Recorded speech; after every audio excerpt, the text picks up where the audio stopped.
Basic चीज आप बताओ। जी अगर वो ST SC का है जी तो वो अगर 12वीं में अगर उसको 5% रिलैक्सेशन का अधिकार है एडमिशन के लिए, वो जी एक अलग इशू हो गया, वहां कहानी खत्म। जी आप हर जगह तो रिजर्वेशन का बेनिफिट दे रहे हो, जी।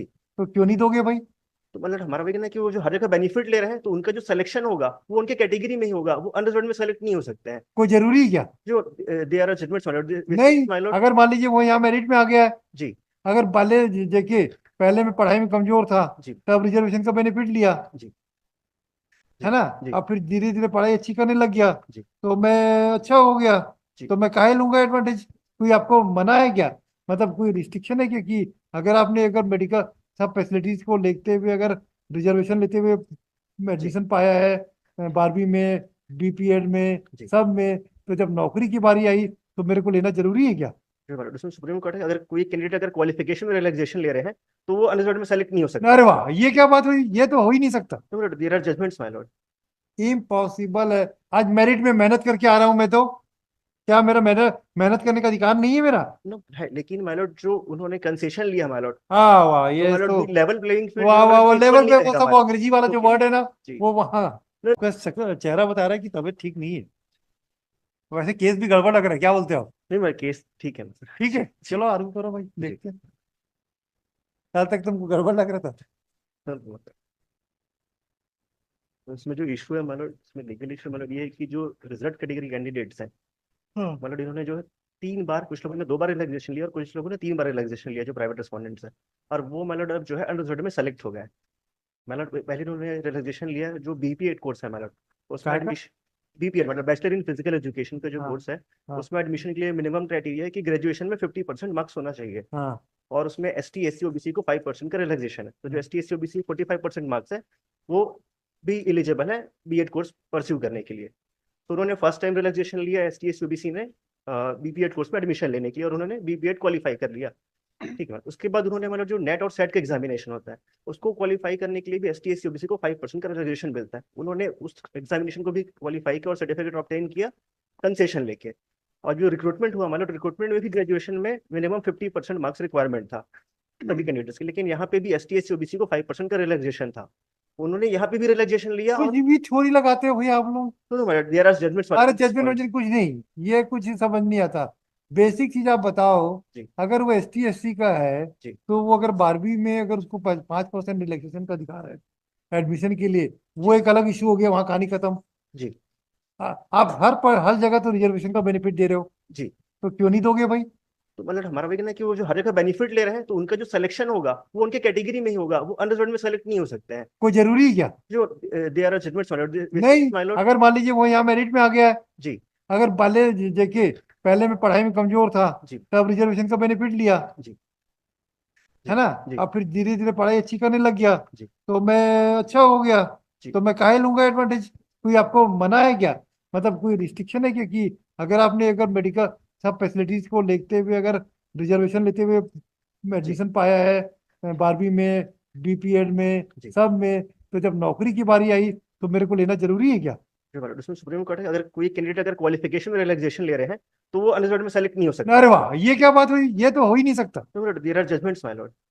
इम्पॉसिबल है। आज मेरिट में मेहनत करके आ रहा हूं मैं, तो क्या मेरा मेहनत मेहनत करने का अधिकार नहीं है मेरा? नो है, लेकिन माय लॉर्ड जो उन्होंने कंसेशन लिया माय लॉर्ड, हाँ वाह, तो ये माय लॉर्ड तो लेवल प्लेइंग फील्ड जो वाह है माय वाह, लॉर्ड वो वो इक्वल लेवल नहीं पे वो रहेगा सब माय वो लॉर्ड। अंग्रेजी वाला जो क्योंकि वर्ड है ना, जी वो वहाँ नहीं नहीं, माय लॉर्ड। हमको नहीं समझ में जी आती। माय लॉर्ड हमको क्योंकि सीधी सीधी समझ में आती है। आप मेरिट में आए हो, तो मेरिट में हम अगर वो चाहता है कि हम जनरल कैटेगरी स्विच ओवर करें, तो he will switch over it, ये दैट इज राइट। भाई कॉन्स्टिट्यूशन प्रोवाइड करता है कि आप मेरिट में आना चाहते हो, तो आप होते कौन हो? मेरी चॉइस है ना। मैं schedule caste schedule tribe candidate हूँ, जी मुझे अपना अपना भला बुरा सब मालूम है। जी तो आप होते कौन हो? My Lord, I am the general candidates my Lord general because, candidate, वही तो बोल रहे हैं। आपका क्या अधिकार है मेरी थॉट प्रोसेस में इंटरफेयर करने का? My lord the rules at आपको डिफरेंट लगता नहीं पॉइंट्स भाई? माय लॉर्ड की। हमको कुछ जम नहीं रहा आपकी बातों में। माय लॉर्ड इसमें साइटेशन माय लॉर्ड सेम इसी पॉइंट्स में माय लॉर्ड कि अगर वो एकेडमिक क्वालिफिकेशन में कंसेशन लेके क्वालिफाई कर रहे हैं तो इवन अगर वो रिटन एग्जामिनेशन होता है और उसमें उसका मार्क्स में कोई ऐड नहीं रिटर्न होता। एग्जाम नहीं, अरे भाई देखो, वो 12वीं और ग्रेजुएशन की जो परीक्षा होती है, जी वो अलग होती है। जी। और ये तो कॉम्पिटिटिव एग्जामिनेशन में इसी पॉइंट पे ही माय लॉर्ड। है। कि जो चीज को ये बोल रहे हैं हाँ वो हमारे लिए केवल एक eligibility qualification for applying the post. Post. जी इसमें जो जजमेंट्स वाला वो भी उसी पॉइंट है कि अगर उसी एकेडमिक है? क्वालिफिकेशन अच्छा आपको 12वीं में कितना परसेंट था? इसमें ग्रेजुएशन का डिस्प्यूट फोन नंबर 10 मैरिड कहीं हमने कहीं लाभ लिया ही नहीं, हमारा नहीं नहीं टॉपर रही नहीं, है। अरे छोड़ो ना, पहले पहले पहले फैक्ट्स को डाइजेस्ट करने दीजिए, को समझ में आ जाएगा। और आप ये बताओ जो कैंडिडेट है कौन है अभी? बाकी लोगों का तो अपॉइंटमेंट ऑर्डर हो गया है, जी मालूम 4 से आप जो 5 बच्चे हैं वो लोग कौन है इसका? भारतीय राजा ने हाँ। कहीं पर अवेल नहीं किया हाँ। रिजर्वेशन। हमने कहीं भी कोई लाभ नहीं लिया है, मतलब आपका 12वीं में कितना मेरिट? क्रीमी लेयर नहीं नहीं, 12वीं में कितना परसेंट था?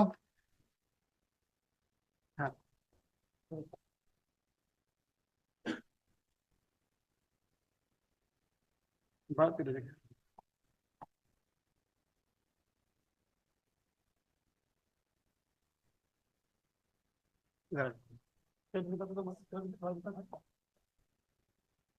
फिफ्टी सिक्स और BSc में, उसके बाद 73% है ना। और हायर एजुकेशन में पेज 25 में हैं? पेज नंबर 25 हाँ कितना परसेंट बताइए तो, क्या नाम इनका? हमारी रिप्लाई भारतीय राजा हाँ क्या है भारतीय रिजर्व मैडम को, क्या है भाई 12वीं में? 12th में 56%, नोट करना। हाँ ग्रेजुएशन में 73% हाँ और पीजी में 62%। सर साथ में नेट क्वालिफाई के साथ मैंने पीएचडी भी कंप्लीट की है। नेट में कितना? नेट में परसेंटेज थोड़ा रहता है, वो तो सिर्फ जो पीएचडी किया हुआ उसको नेट की जरूरत फिर भी नेट भी पास हो आप। नेट पास। हाँ नेट फिर भी क्या, पास। फिर क्या है? PhD completed. है। इनका पीएचडी भी complete स्पोर्ट्स में पीएचडी किया आप?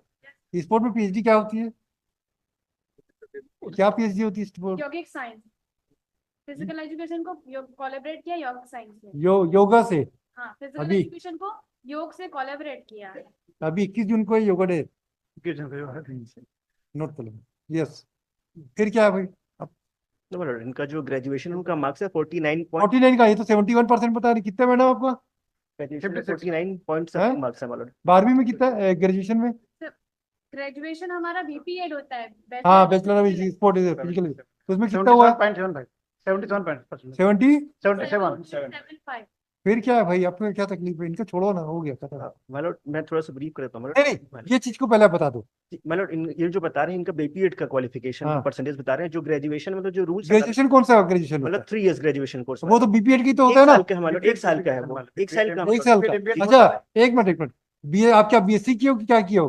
फिजिकल एजुकेशन ग्रेजुएशन उसी में पढ़ेगी भाई वो तो। मतलब 1 साल का कोर्स है मालूम, जिन्होंने सर्टिफिकेट नहीं। क्या 1 साल का है वो। बैचलर तो 3 साल का ही 4 साल का कोर्स है? 1 साल। मतलब बीपीएड 4 साल का होता है मतलब 12th के बाद। बैचलर 1 साल था, तब अब वो 2 साल का हो गया है। और उसके पहले क्या कुछ वो बीएससी वगैरह करना पड़ता है क्या? क्या नहीं जी हाँ, बीएससी करना पड़ता है, उसमें एक सब्जेक्ट फिजिकल एजुकेशन रहता है हमारा। उसमें कितना परसेंट था आपका? 49.8 49.89। तो सेकंड डिवीजन है भाई। 45 के ऊपर तो सेकंड डिवीजन होता है, जी। 45 के नीचे थर्ड डिवीजन होता है। और रिक्वायरमेंट मतलब 50% का है ग्रेजुएशन में। तो वो तो नहीं। हाँ, ग्रेजुएशन में हाँ। ऑलरेडी मैं सीएसए छत्तीसगढ़ रिप्रेजेंट करी, नेशनल भी रिप्रेजेंट करी हूँ। तो तो- अगर आप स्पोर्ट्स का क्वालिफिकेशन रखते हैं तो आपका 45% मिनिमम है। मेरी 45% से आपका ज्यादा होना चाहिए। रूल में लिखा है, यस सर। रूल में लिखा है मिस्टर माथुर, तो होती रूल। और हम जितने भी कैंडिडेट बचे सबका अलग है। आज एक काम करते हैं, स्टे वेकेट कर देते हैं, अभी बहस सुनेंगे मेरे को बोल नहीं है। हाँ मतलब मैं बहस हम ऐसा कर देते जी। हैं, अभी इसका स्टे को वेकेट कर देते हैं, सब्जेक्ट और डायरेक्शन देते हैं स्टेट को, इनका अपॉइंटमेंट इशू। मतलब इसमें आपका भी ऑर्डर है मतलब 25/8 को उसमें स्पेसिफिक आपने डायरेक्शन दिया था एफिडेविट फाइल करने के लिए। अरे ठीक है ना, इसमें आपने सेलेक्ट मतलब 17 पोस्ट है अंडर कैटेगरी की, सिर्फ 4% जो है यूआर के पर्सन सेलेक्ट हुए, उसमें 3 जो है अदर स्टेट के, सिंगल एक स्टेट का पर्सन बस सेलेक्ट हुआ है मतलब इसमें आपने मतलब क्वेश्चन भी फ्रेम किया था मतलब मैं एग्जामिन कर लेता हूँ क्योंकि मतलब 25/8 का आपका ही ऑर्डर है हो सकता है मैंने फाइल किया हो, अगर नहीं किया हो तो इसके बाद भी मैं उसमें फाइल कर दूंगा। मतलब आपका ही ऑर्डर मतलब हाँ ठीक है ना, ठीक है ना, तो वो हो जाएगा ना भाई। अभी देखो स्टे को तो देखो, जिसको नौकरी मिल रही है ना उसको मिलने दो, अगर जीतोगे पोस्ट क्रिएट कर देंगे, क्या दिक्कत है? आपका अधिकार सुरक्षित। लेकिन स्टे को तो हम वेकेट, हमको पसंद नहीं है नियुक्ति उक्ति में स्टे किसी के फ्रस्ट्रेशन आता है लोगों के मन में। humble submission, my lord, may observe, my lord, if petition will succeed, my lord, this हाँ and आपका supreme request, yes yes yes yes वो तो लिखेंगे। my lord, हाँ हम अभी सब्जेक्ट टू फाइनल आउटकम कर देंगे ना। my lord, तो उसकी ना ना my lord, फाइनल ऐसा ही में आउटकम आपने किया था, my lord, नहीं ना तो सब में भी करेंगे हम। my lord, किसी में ने वो हमने वो एक और केस हो ना कि मिस्टर अमृतो का था जी, उसमें जी, भी जी। ऐसी कर दिया। हाँ, ये नियुक्ति उक्ति का मिस्टेक नहीं करते। अरे किसी कोई आदमी पीएससी वगैरह से सेलेक्ट होके आते हैं फ्रस्ट्रेशन आता है उसके मन में। क्योंकि मतलब इसमें डायरेक्ट जजमेंट है कि अगर एकेडमिक क्वालिफिकेशन में लेते हैं, Merit जैसे कि नहीं है। ग्रेजुएशन है, 12th है, इवन मतलब अगर चेस में अरे भी अगर हमें पता कंसेशन है लेते हैं, इसमें हाइट कैसे में भी, मिलता था भाई on thereafter, my lord, interim application was modified. 2022 और 2 साल से कंटिन्यू आपको इंट्रीम ऑर्डर चल रहा है। No, my lord, हमने एडजमेंट नहीं लिया था, नहीं लिया हमारी गलती है। नो नो, my lord, मतलब हमारी इंस्टीट्यूशन की गलती है। हम No, no. एडमिट कर रहे हैं कोई दिक्कत नहीं है। मतलब इसमें entry Who has been appointed, has been selected, has been deprived from appointment for last 2 years. Who are responsible for this? We are responsible.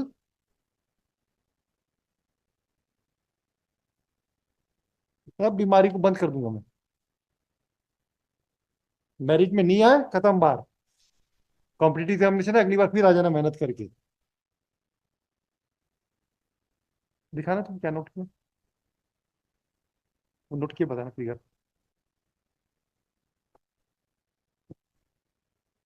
Yes. Today the matter was listed for hearing. आपका application for वेकेटिंग stay है? The on application for vacating the stay, full stop. This court by the order dated 17/11/2020 has passed the following order. In pursuance of the order passed by this court, the appointment order of the private respondents were withheld. Thereafter, this private respondent have preferred writ appeal before this court, which was before the Honorable Division Bench, which was registered as writ appeal number 444/2021, wherein the Honorable Division Bench passed the following order. Paragraph 4(5). Still, the matter has not reached to its final end, despite lapse of more than 3 years and 3 months. On 25/8/2022,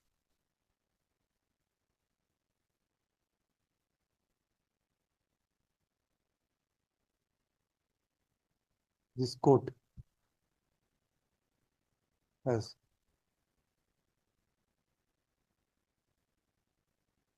issued certain direction and directed the matter to be listed on the top of the list on 22/9/2022. On 22/9/2022, this matter was listed on was adjourned to 27/9/2022, and thereafter it has not reached to its logic fit for hearing. Again, the matter was listed on 11/10/2023.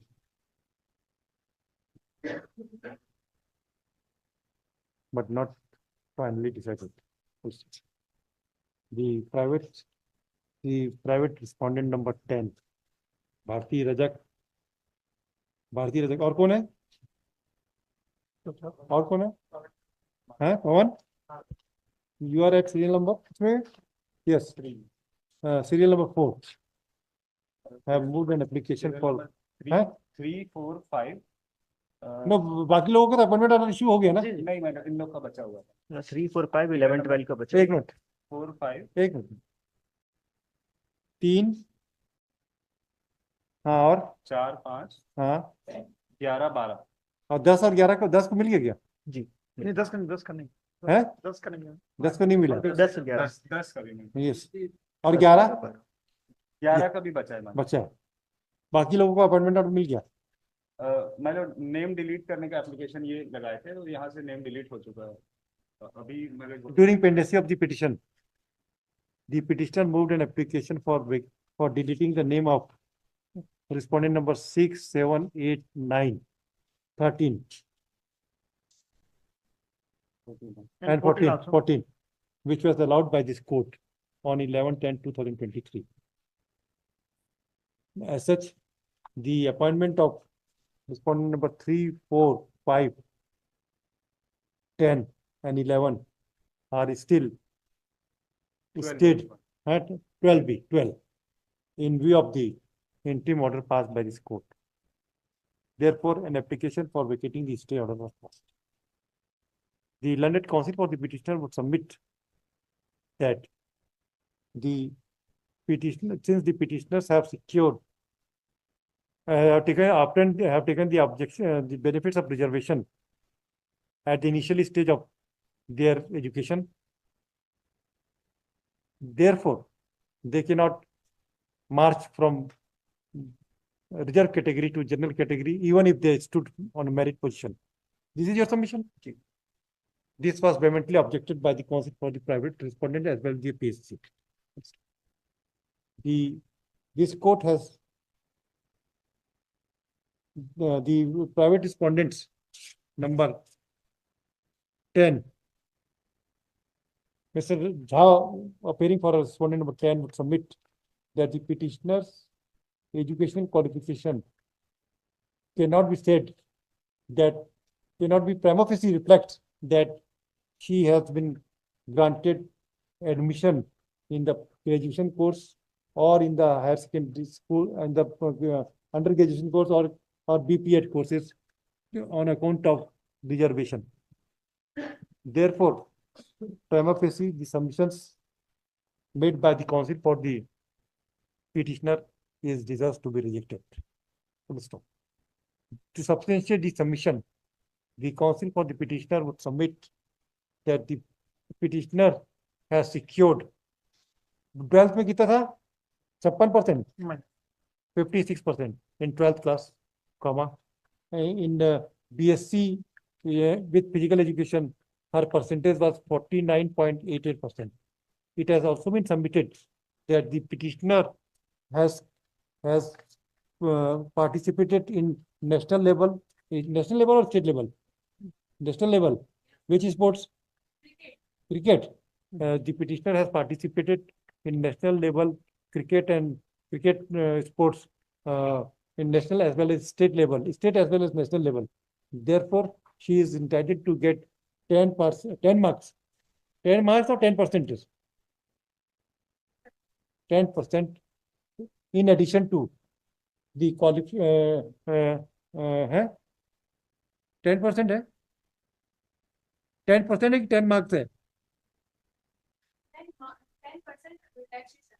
Therefore, she is entitled to get a relaxation of 10 marks, 10% of marks in her graduation course.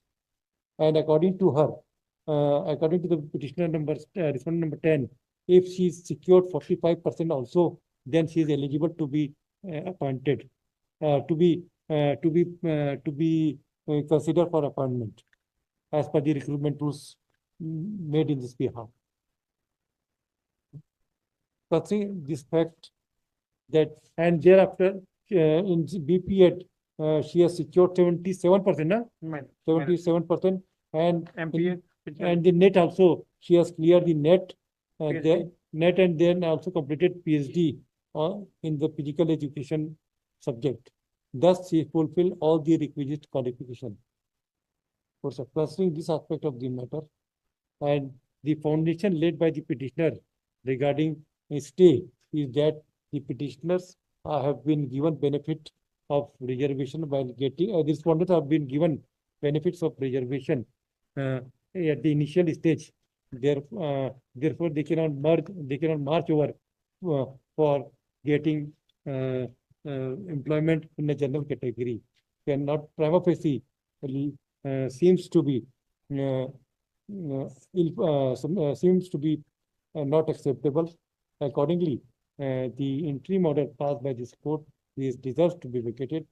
Accordingly, it is vacated. However, it is made clear that the appointment order will be subject to final outcome of the petition. It is directed that the state shall issue the appointment order to the respondent number 3, 4, 5, 10, 11, 12, 11, 12 within 1 month from the date of from the date of receipt of copy of the, no, the respondent state is directed to proceed with the appointment, issuance of appointment order. However, they will clarify that this appointment will be subject to final outcome of these both the petitions. Number दे देना, ये दोनों का. This court cannot lose sight of the fact while considering the interim order that the interim order was passed by this court on 17/11/2020, and about 3.5 years the petitioners are being deprived to get the benefit of service, which cannot be compensated by this court, but can also consider what will be the consequence if the petition